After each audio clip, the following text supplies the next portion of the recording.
About to bring the Albany runner forward. Playing Rio, making its way there. 1,200 metres, the field stands set, ready to go.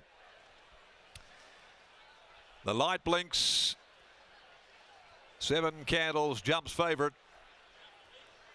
The starter holds them up inside of the gates. Hits the button now, though. They're off and they're racing. First to get going, Zach Loves to Fly. Girls Day Out also jumped out of the machine quickly. So did Playing Rio from Fantaxtic. Show the way.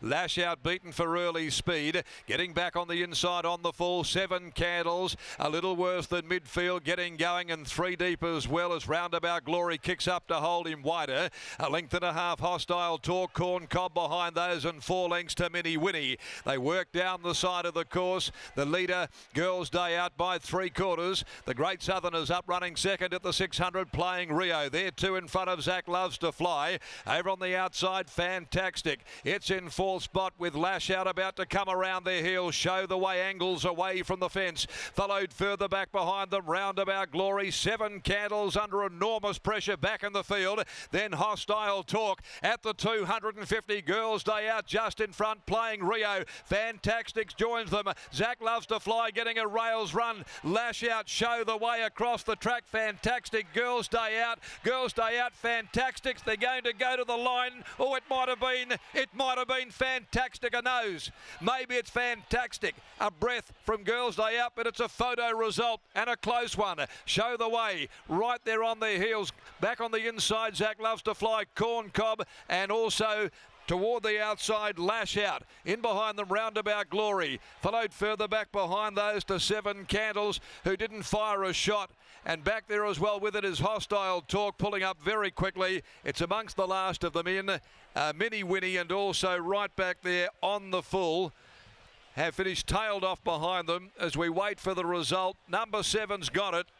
Fantaxtic. 7's got the photo.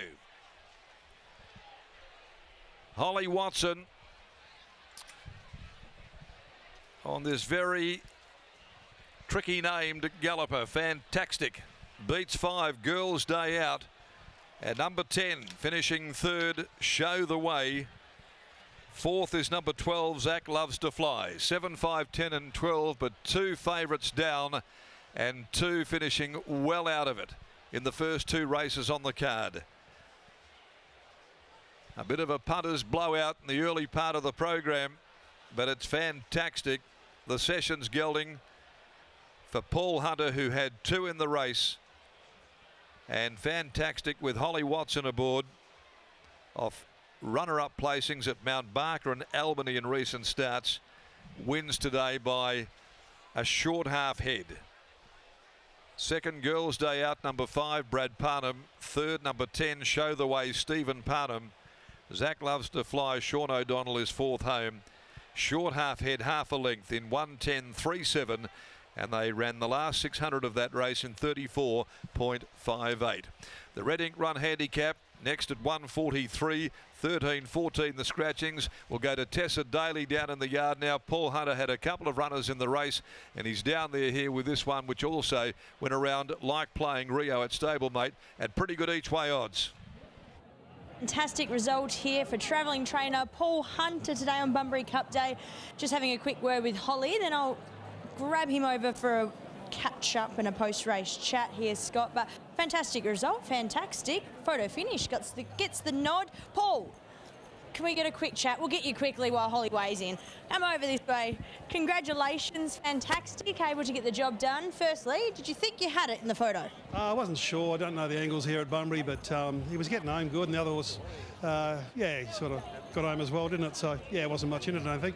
They're both huge today. Great to see you. Great, worth the trip here today. What were your expectations with this gallop? Well, he was thinking about going to the paddock after today, and sort of the owner sort of thought there was no races in Albany for him, so it sort of worked out well. There was a race here today. Well, hopefully you can get another one then before the paddock. Yeah, maybe. I don't know. Probably not far off the paddock, I'd say. Very quickly, we've got Henry the Aviator in the next, and also Beyond Measure as well today. How are they tracking? Yeah, Henry the Aviator, he's a bit of a sweating horse, and it's a bit warm for him today, but he always runs a fair race. He's been unlucky at Pinjarra the other day, and the other horse, I think he's a pretty good horse, Beyond Measure, so maybe not today, but 6-12 months' time, I think he's going to be a good horse. Well done here, Paul. Go get a photo. Thanks. There's Paul Hunter, and Holly Watson's just weighed in. She'll catch up with Scotty now. Holly joins us now. Fantaxtic, a horse that started with Mitch, went down to Paul, but the whole way through he's been very consistent. Yeah, he definitely has. Obviously, that was the plan for him, you know. Hopefully get a little bit of confidence down there, and Paul's done a fabulous job with him. Look, he raced really well today, really honest, and I thought he was probably going a little bit quick, and look, he let down, and it was a really good win. Coming out of Mount Bark, coming out of Albany, he wouldn't have known himself in the heat today. No, definitely not, but he's used to it up in Ascot, so look, again, Paul's done a fabulous job. Bunbury's been good to you, but it's also been good to Snazler, who goes around in the Cup today. He's not impossible, I didn't think. No, he's not. It's not an overly strong Cup. Look, he's been racing consistently, and obviously his last win was here, so fingers crossed. I'll let you get out of the heat. Well done. Thanks, Scott. There's Holly Watson. She combines with Paul Hunter and Fantaxtic, taking out the Bunbury Brighter Handy cap over the 1,200 metres. Numbers here 7, 5, 10 and 12.